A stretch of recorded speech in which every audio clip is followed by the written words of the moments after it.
नमस्कार. लक्षवेधीमध्ये आपल्या सगळ्यांचं स्वागत. मी प्रसाद काथे.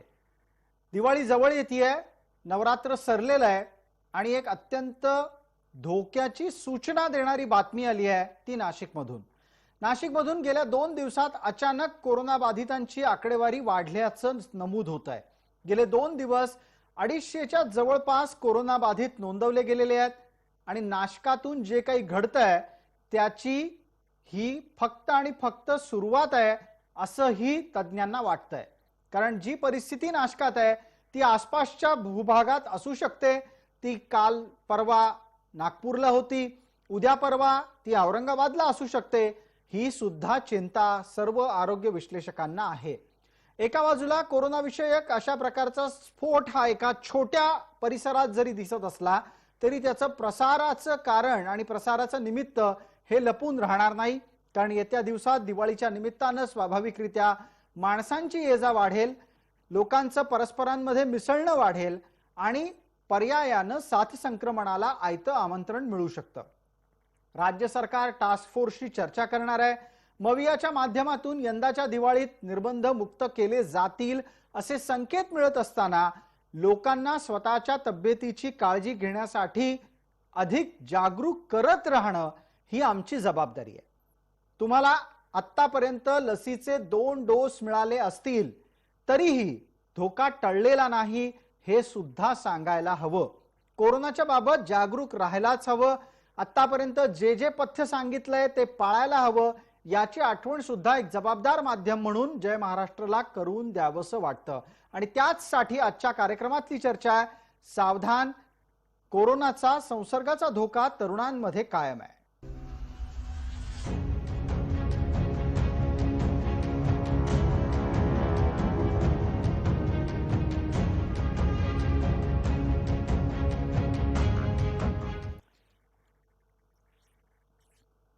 या चर्चेत आपल्याबरोबर सहभागी होत आहेत डॉक्टर पंकज गाजरे, त्याचबरोबर डॉक्टर अविनाश भोंडवे थोड्याच वेळात आपल्यासोबत असतील आणि डॉक्टर अविनाश गावंडे आपल्यासोबत जोडले गेलेले आहेत.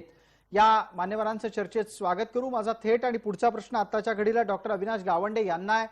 अविनाशजी, ज्या पद्धतीनं 18 ते 39च्या दरम्यान असलेल्या तरुणांमध्ये कोरोनाचा संसर्ग दिसू लागलेला आहे, पुन्हा एकदा हा नवा म्युटंट आहे म्हणजेच विषाणूचं नवरूप आहे का होता त्याच विषाणूचा प्रभाव वाढलाय? आता आपण बरोबर बोललात. कारण आता सध्या ट्रान्समिशन साठी जर जबाबदार कोणी असेल तर ही जे ऍक्टिव्ह मंडळी आहे, तरुण वर्ग आहे 18 ते 18 वर्षाच्या नंतर, हेच सध्या ट्रान्समिशन साठी महत्वाचं काम करत आहे. आणि ट्रान्समिशन मध्ये आता जर विचार केला, तुम्ही बघितलं तर मुंबईमध्ये काही स्टुडंट्स पॉझिटिव्ह आले आणि आता बऱ्यापैकी काही ठिकाणी कमी आहे. पण हे जे मध्ये येतात याला कारणीभूत हे सध्या तरी आपण जुना व्हायरस, जुना म्युटंट त्यालाच आपण कारणीभूत ठरू शकतो. पण ओव्हरऑल जसं जेनॉमिक स्टडी होईल आणि त्यात आपल्या लक्षात येईल की आपला नवीन व्हेरियंट आहे की नाही आहे. आणि नवीन व्हेरियंटला सुद्धा आपल्याला माहितच आहे की कारणीभूत हे ट्रान्समिशन जितकं फास्ट होईल आणि जेवढ्या जास्त लोकांना इन्फेक्ट होईल तेच एक कारणीभूत ठरेल की नवीन व्हेरियंट. डॉक्टर पंकज गाजरे, नाशकातूनच अशा प्रकारची बातमी काय यावी? तिथल्या हवामानाला काही गोष्टी कारणीभूत आहेत का? तिथला संसर्ग अधिक वाढल्याला काही सामाजिक बदलही कारणीभूत आहेत? नक्की आत्ता या दिवसांमध्ये नाशिक का कारणीभूत व्हावं? एकतर साधारणतः आपण जर बघितलं तर ऑक्टोबर किंवा सप्टेंबर ह्या महिन्यामध्ये व्हायरल इन्फेक्शनला वातावरणही खूप पोषक असतं. आणि सध्या हे जे संसर्गाचे आकडे आपल्याला दिसत आहेत हे जास्त करून नाशिकच्या आउटस्कर्ट एरियामधले जास्त आहेत. म्हणजे नाशिक प्रॉपर सिटी मधले कमी आहेत, पण नाशिकच्या आउटस्कर्टला जास्तीत जास्त इन्फेक्शनचा रेट वाढतोय. आणि मेन हवामान आपण म्हणू शकतो, पण असं ह्या व्हायरस बद्दल आपण हवामानाचंही काही सांगू शकत नाही. कारण मागच्या वर्षी बऱ्याच वेळेला ह्या टायमाला हा व्हायरसचा जे इन्फेक्शनचा प्रादुर्भाव होता तो कमी होत गेला होता. म्हणजे साधारणतः मागच्या ऑक्टोबर पासून हे कमी होत गेलं होतं. पण आता या व्हायरसची संरचना जशी वाटते की ते साधारणतः 5 ते 6 महिन्यानंतर नवीन म्युटंट येऊन त्याच्यापासून इन्फेक्शन व्हायचे चान्सेस जास्त होत आहेत. जी, डॉक्टर पंकज गाजरे, आपण दिलेलं उत्तर पोहोचलं. याच दरम्यान डॉक्टर अविनाश भोंडवे आपल्यासोबत जोडले गेलेले आहेत. अविनाश भोंडवे हे IMA महाराष्ट्राचे माजी अध्यक्ष आहेत, आरोग्य विश्लेषक म्हणून सर्वांना परिचित आहेत. डॉक्टर भोंडवे, चिंतेची बातमी नाशकातून आहे. तिथे कशा प्रकारचा संसर्ग वाढतोय याची चर्चा थोड्या वेळापूर्वी डॉक्टर पंकज गाजरे करत असताना सांगतायत की नाशिकच्या आसपास असलेल्या उपनगरांमधला संसर्ग वाढलेला आहे आणि सध्याचं वातावरण हे अशा विषाणू संसर्गाला कायम पोषक राहिलेलं आहे। साधारण ऑक्टोबर नोव्हेंबर मध्ये दिवसा प्रचंड ऊन, रात्री कमालीची थंडी हे मुंबई वगळता इतर महाराष्ट्रामध्ये अनुभवायला मिळतं। पुणे नाशिक मधली परिस्थिती ही डोंगराळ प्रदेशामुळे अशाच प्रकारची असते। या सर्व घटना पाहता आत्ता काळजी काय घ्यायची?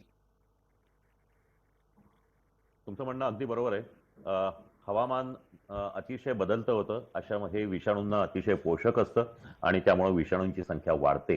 परंतु हे वाढलेले विषाणू आपल्यामध्ये पोहोचण्यासाठी, ते पोहोचू नयेत म्हणून जे प्रयत्न करायला हवेत तिथं आपण कमी पडतो आणि त्यामुळं महाराष्ट्रातल्या अनेक, विशेषतः पश्चिम महाराष्ट्रामध्ये, नाशिकमध्ये अशा प्रकारे रुग्णसंख्या अधूनमधून वाढतीये। तर यासाठी आपण एक गोष्ट पूर्ण लक्षात ठेवली पाहिजे की हा जो मूलमंत्र आहे की मास्क वापरा, गर्दी करू नका, हात स्वच्छ ठेवा, परिसराची स्वच्छता ठेवा, हे केलंच पाहिजे। हे आज केलं जात नाहीये। दुसरी एक महत्वाची गोष्ट आहे ती म्हणजे लसीकरण करून घ्या। आज पाहिलं तर ग्रामीण भागामध्ये अजूनही लसीकरणाबद्दल फारशी उत्सुकता काही भागामध्ये दिसत नाहीये। तर ती लसीकरण त्या लोकांनी वेगाने करून घेतलं पाहिजे, त्यांच्यासाठीच्या लसी सुद्धा उपलब्ध करून दिल्या पाहिजेत। आणि सर्वात महत्वाची गोष्ट म्हणजे आज एक प्रकारचं ज्याला कॉम्प्लेसंट किंवा असं वरवरचं वातावरण आलंय की सर्दी खोकला ना तो मला ह्या आत्ताच्या हवामानामुळे झालाय। एक लक्षात घ्या, आजही रुग्णसंख्या कमी झालेली आहे किंवा कोरोनाचे जे टेस्ट आहेत ह्या बऱ्याचशा निगेटिव्ह येतात, परंतु 10 मधल्या एक केस अजूनही पॉझिटिव्ह येते। कोरोना अजूनही संपलेला नाही, अजूनही तो खालच्या पातळीवर कार्यरत आहे। त्याच्यामुळं लोकांनी हेच लक्षात घेतलं पाहिजे की आजही लक्षणं असतील तर तुम्ही डॉक्टरांना दाखवा आणि त्याप्रमाणे जर आवश्यक असेल तर त्वरित तपासणी करून घ्या। तुम्ही पूर्वी केली डॉक्टर भोंडवे, आपण दिलेल्या तर्काच्या अनुषंगानं बऱ्यापैकी भर अद्यापही आपल्याला लसीकरणावरच द्यायचा असं दिसतंय। मला पुढचा प्रश्न विचारायचा आहे तो अविनाश गावंडे यांना। डॉक्टर गावंडे, एका बाजूला लसीकरण आहे ज्याचा आपल्याला आत्ताच्या घडीला आधार आहे, पण दुसऱ्या बाजूला लोकांचं वागणं आहे। आता हॉटेलच्या वेळा वाढवा अशा प्रकारचा दबाव व्यावसायिकांकडून आणला जातोय। परिणामी हॉटेलच्या वेळा वाढतील सुद्धा। हॉटेलच्या वेळा वाढल्याच्या नंतर स्वाभाविकरित्या हॉटेलमध्ये होणारी गर्दी सुद्धा वाढेल आणि मग आपण पुन्हा बेशिस्त वागू। डॉक्टर गावंडे, लोक जर समजा लस घेतल्यानंतरही शिस्त पालन करणार नसतील तर त्या लसीचा परिणाम किती दिवस टिकणार? डॉक्टर गावंडे, आपलं उत्तर। हा एक खूपच महत्वाचा प्रश्न आहे का लसीचा विचार जर केला, लस घेणं म्हणजे एक हेल्मेट वापरण्यासारखं आहे। आपण हेल्मेट वापरल्याच्या नंतर गाडी कशी चालवतो असं नाही, गाडी तुम्हाला व्यवस्थित चालवणं आवश्यकच आहे। तसं लसीकरण सुद्धा आहे। तुम्ही बघितलं असेल आता मुंबईचे स्टुडंट्स पॉझिटिव्ह आले, त्यापैकी जवळपास 28 स्टुडंट्स यांनी 2 लसी घेतल्या होत्या। फक्त एवढंच आहे की लसीकरणाचा फायदा एक तर होणार नाही आणि आजार झाला तर त्याची सिव्हिरिटी कमी होईल, कारण आतापर्यंतच्या स्टडीजमध्ये लक्षात आलेलं आहे की ज्यांना 2 लसी घेतल्याच्या नंतर सुद्धा कोरोना झालेला आहे त्याला सिव्हिरिटी कमी आहे। माइल्ड टू मॉडरेट डिसीज मध्येच त्यांचं झालेलं आहे, त्याला सिव्हिअर आजार झालेला नाहीये। त्याच्यामुळे लसीकरणावर पूर्ण विसंबून राहणं आवश्यक नाही, पण लसीकरण जेवढंच महत्वाचं आहे, जेवढंच आवश्यक आहे, सोबतच बाकीच्या गोष्टी जसं आपण शॉर्ट मध्ये विचार केला ज्याला आपण SMS म्हणता येईल, सेफ डिस्टन्स, मास्क आणि सॅनिटायझेशन। मी तर म्हणेल सॅनिटायझर वापरल्यापेक्षा व्यवस्थित हात धुणं हे सर्वात महत्वाचं आहे आणि सेफ डिस्टन्स ठेवणं सर्वात महत्वाचं आहे। आता जसंही अनलॉक वाढत चाललेला आहे, आता शेवटचा टप्पा म्हणजे शाळा उघडायच्या राहिल्या होत्या, आता शाळा सुद्धा उघडायला लागलेल्या आहे। त्याच्यामुळे मुलांमध्ये पार्टिसिपेशन, ज्या मुलांना व्हॅक्सिन मिळालेलं नाही अशा मुलांना त्याचं पार्टिसिपेशन वाढलेलं आहे। त्याच्यामुळे आजार वाढण्याचा हा प्रमाण जास्त राहणार आहे। जी, या निमित्तानं पटकन पंकज गाजरेंना पुढचा प्रश्न आहे। पंकज जी, आत्ताच्या घडीला लसीकरण बऱ्यापैकी होत असताना सकारात्मक बाब अशी समोर आली की मृत्यूदर नियंत्रणात ठेवण्यात आपल्याला यश मिळालं। आता नाशिक आणि नाशिकच्या आसपास जी परिस्थिती अचानक उद्भवलेली आहे त्यात मृत्यूदरावर काय परिणाम दिसतोय? लोकांचा बळी जाण्याची संख्या वाढली आहे का आता फक्त संसर्ग वाढलाय? नाही, आता सध्या फक्त संसर्ग वाढलेला आहे, पण मृत्यूची संख्या डेफिनेटली पहिल्यापेक्षा अगदी खूपच कमी झालेली आहे। म्हणजे अगदी पहिल्यांदा जसं रोज भरपूर जणांचे मृत्यू होत होते, आता साधं असे आकडे पण नाहीत आणि अगदी कधी कधी 2-2, 3-3 दिवस एकही मृत्यू झालेला पण दिसत नाहीये। म्हणजे बऱ्याच अंशी ज्या ज्या लोकांना एक डोस जरी व्हॅक्सिनचा मिळालेला आहे त्यांच्यामध्ये लंग इन्व्हॉल्वमेंट किंवा जे आपण बाकीच्या गोष्टी म्हणतो की सिव्हिरिटी हे बऱ्याच प्रमाणात कमी आहे. आणि साधारणतः कोविशिल्ड व्हॅक्सिनचं असं ते हे आहे की जरी एक डोस जरी असला तरी त्यापासून म्हणजे त्यांना लंग्स मध्ये जास्त सिव्हिरिटी होण्याचे चान्सेस कमी होतात. आणि म्हणून आता सध्या तरी आणि जे आता आपल्याकडे नवीन नवीन थेरपी लायटिक कॉकटेल्स वगैरे अवेलेबल झालेलं आहे याच्यामुळे बऱ्याच अंशी आपण मृत्यूदर कमी करू शकलेलो आहे. जी डॉक्टर पंकज गाजरे, आपण आपल्याकडून दिलेल्या माहितीच्या नंतरचा माझा पुढचा प्रश्न हा डॉक्टर अविनाश गावंडे यांच्यासाठी आहे. डॉक्टर गावंडे, लसीकरण हा एक आधार जरी असला तरीही आणि मृत्यूदर कमी होत असले तरीही असा प्रश्न थेट उपस्थित करणं गरजेचं आहे की समजा आपल्याला किंवा कोणत्याही व्यक्तीला कोरोना झाला, त्याचा मृत्यू नाही झाला ही चांगली गोष्ट आहे, पण झालेला कोरोना शरीरात कसा परिणाम करतो, कोणत्या गोष्टी दीर्घकाळासाठी आणि कोणत्या गोष्टी अल्पकाळासाठी बाधित करतो? हा एक करोना झाल्याच्या नंतर एक एक एक एक एक मिनिट अविनाशजी, मला अविनाश भोंडवे यांच्याकडून उत्तर अपेक्षित आहे. डॉक्टर भोंडवे म्हणायचं होतं मला. डॉक्टर भोंडवे, आपलं उत्तर अपेक्षित करतो. तुम्ही म्हणताय ते बरोबर आहे. आता जे सांगितलं त्यामध्ये एक लक्षात घ्या, लसीकरण आपण ज्यावेळेला हे लसीकरण सुरू झालं त्यावेळेला असं सांगत होतो की करोना होऊ नये म्हणून लसीकरण घ्या. परंतु आता असं लक्षात आलंय की करोनाच्या दोन्ही लसी घेऊनही 60% लोकांना सुरक्षित राहतात, पण 40% लोकांना त्याच्यामधून ब्रेकथ्रू इन्फेक्शन होऊन करोना होऊ शकतो. पण त्याची सिव्हिरिटी कमी असते आणि मृत्यू अगदी कमी असतात. त्याच्यामुळे आत्ताचं आपलं जे काही स्लोगन आहे ते म्हणजे करोनापासून मृत्यू टाळण्यासाठी लस घ्या. आता डॉक्टर पंकज यांनी अतिशय योग्यप्रमाणे सांगितलं की एक लस घेतली तरी सुद्धा तुमचं मृत्यू किंवा जे गांभीर्य असतं आजाराचं ते कमी होतं. त्याच्यामुळं लसीकरण करणं हेच आता महत्वाचं आहे.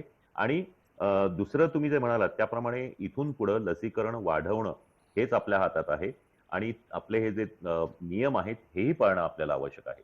आणि यापुढे लसीकरण घेऊनही तुम्हाला करोना होऊ द्या, एकदा होईल दोनदा होईल, परंतु हे निश्चित आहे की जोपर्यंत आता आपल्या हातामध्ये करोना होऊ नये किंवा करोनाचा विषाणू नष्ट करणारं औषध अजूनही आलेलं नाही, त्याच्यामुळे ही लस ही थोडी कमी प्रमाणात तुम्हाला उपयोगी ठरत असेल किंवा अजिबातच होणार नाही आजार अशा पद्धतीने कमी प्रमाणात ठरत असली तरी सुद्धा तेवढा एकच उपाय आहे, त्याच्यामुळे लस ही घेतलीच पाहिजे. जी, आता डॉक्टर गावंडेंसाठी मग पुढचा प्रश्न असेल. डॉक्टर गावंडे, दिवाळीचे दिवस आहेत, दिवाळीच्या दिवसांमध्ये पर्यटन होऊ शकतं, लोक एकमेकांच्या घरी जाऊ शकतात, त्याचबरोबर बाजारातली गर्दी सुद्धा अनिवार्य पद्धतीनं वाढणार आहे. या वेळेला तुम्ही जरी म्हणत असाल की SMS पालन करा, थोडक्यात काय, सॅनिटायझेशन, मास्क आणि सेफ डिस्टन्स या 3 गोष्टी तुम्ही सांगितल्यात, या 3ही गोष्टींचं पालन करायला हवं हे अपेक्षित आहे. नाही केलं तर धोका काय? तर आता आपण बघितलं की करोनामध्ये आतापर्यंत जेवढे काही करोना व्हायरस होऊन गेले त्याच्यात आणि या आजाराचा फरक असा आहे की त्यात ट्रान्समिशन रेट जास्त आहे. त्याच्यामुळे ट्रान्समिशन कसं थांबवता येईल हे प्रत्येकाने विचार करणं आवश्यक आहे. आणि या काळात जे ऍक्टिव्ह लोक आहेत, आता शाळा सुरू झाल्या त्यामुळे मुलं शाळेत जातात आणि हेच ट्रान्समिशन करण्यासाठी कारणीभूत होऊ शकते. त्याच्यामुळे प्रत्येकाने ट्रान्समिशन कसं रोखता येईल याच्याबद्दल आपलं बोलणं झालेलंच आहे. पण त्याच्यानंतर जर आजार झाला तर काय करायला पाहिजे हा तुमचा प्रश्न होता. तर त्यामध्ये सर्वात जास्त भोंडवे सरांनी सांगितलेलंच आहे की कुठले लक्षणं दिसले तर आपल्या जवळच्या सरकारी इस्पितळात किंवा कुठे जाऊन डॉक्टरला दाखवणं आवश्यक आहे. आणि डॉक्टरला जर वाटत असेल तर अर्ली डायग्नोसिस सर्वात महत्वाचं आहे. करोनामध्ये आपण बघितलेलं आहे, ज्या पेशंटला आपण दुसऱ्या लाटमध्ये आपण बऱ्यापैकी एक्सपिरियन्स घेतलेला आहे की ज्यांना लवकर डायग्नोसिस केलं ते म्हणजे त्यांना खूप वाचलेले आहे. आणि तेच जर 5 ते 6 दिवसाच्या नंतर जर लेट डायग्नोसिस झालं त्याच्यामुळे मृत्यू होण्याचं प्रमाण दुसऱ्या लाटेत जास्त झालेलं आहे.